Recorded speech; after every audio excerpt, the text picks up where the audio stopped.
अंतरयात्रा के सभी श्रोताओं को संस्कृति का जय जिनेंद्र। आज चर्चा का विषय है नवा बोल उपयोग 12। उपयोग का मतलब है काम में लाना, ज्ञान और दर्शन को काम में लाना। उपयोग के 12 भेद हैं, 5 भेद ज्ञान के, 3 भेद अज्ञान के और 4 भेद दर्शन के। आइए पहले जानें ये ज्ञान, अज्ञान और दर्शन है क्या। किसी भी चीज़ का सामान्य बोध होना दर्शन है।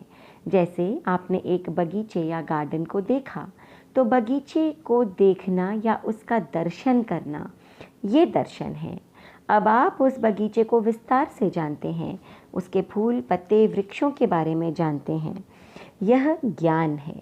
देखना यानी दर्शन और जानना यानी ज्ञान। तो अज्ञान क्या है? ज्ञान और अज्ञान एक ही हैं, फर्क सिर्फ इतना है कि वह किसका है।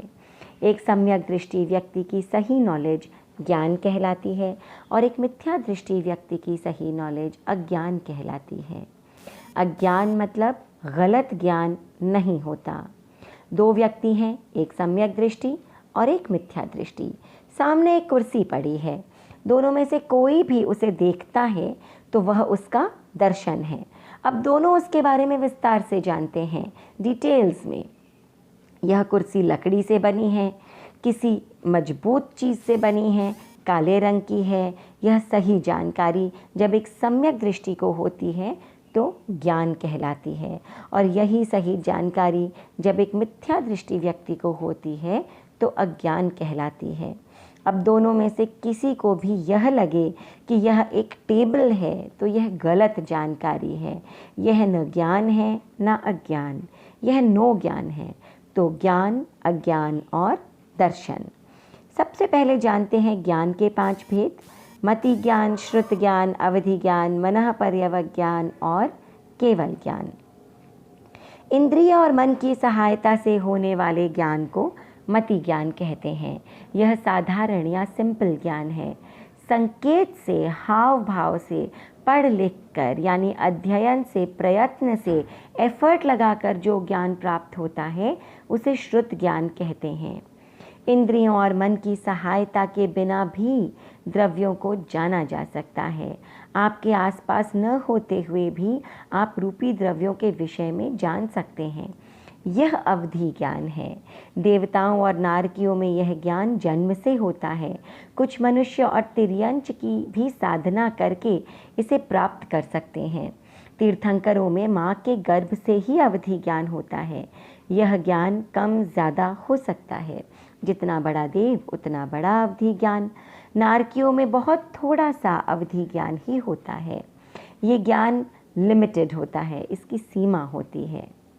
चौथा ज्ञान है मनः पर्यवग ज्ञान। यह ज्ञान केवल विशिष्ट साधना के द्वारा कुछ साधुओं में ही हो सकता है। इस ज्ञान के द्वारा दूसरे व्यक्ति की भावनाओं को या उसके मन में क्या चल रहा है या वह क्या सोच रहा है यह जाना जा सकता है। पांचवा ज्ञान है केवल ज्ञान। यह ज्ञान फाइनल ज्ञान है, अनलिमिटेड, इनफाइनाइट, अनंत ज्ञान। जिस ज्ञान से सर्व या सभी द्रव्य, क्षेत्र, काल और भाव को जाना जा सकता है वह केवल ज्ञान कहलाता है।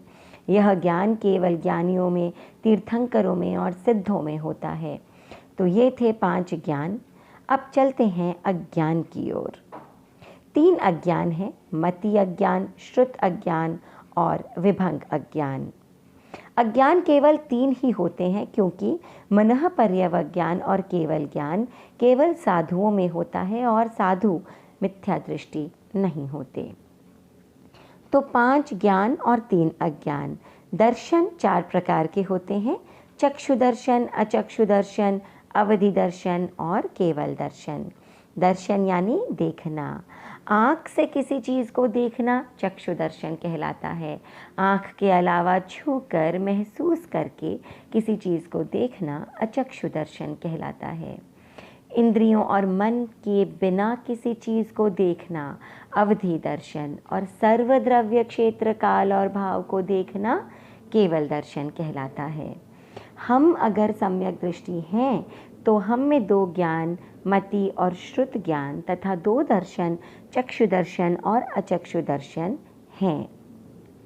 विशिष्ट ज्ञान और अज्ञान हमारे पास नहीं है।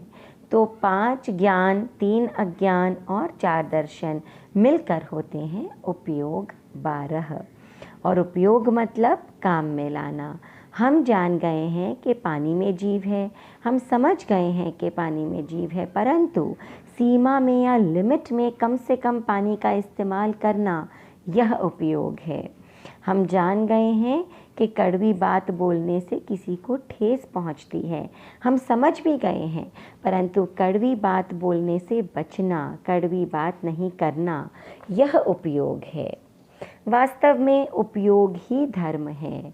कोई भी गलत काम करने से पहले, पाप करने से पहले जब दिल कांपता है, आत्मा कांपती है और हम गलत करने से रुक जाते हैं, यही उपयोग है। सतर्क होना, जागरूक होना, ये उपयोग है। तो ये था 9वां बोल उपयोग 12। आगे चर्चा करेंगे 10वें बोल कर्म 8 पर। तब तक के लिए आज्ञा दीजिए। ओम अरहम।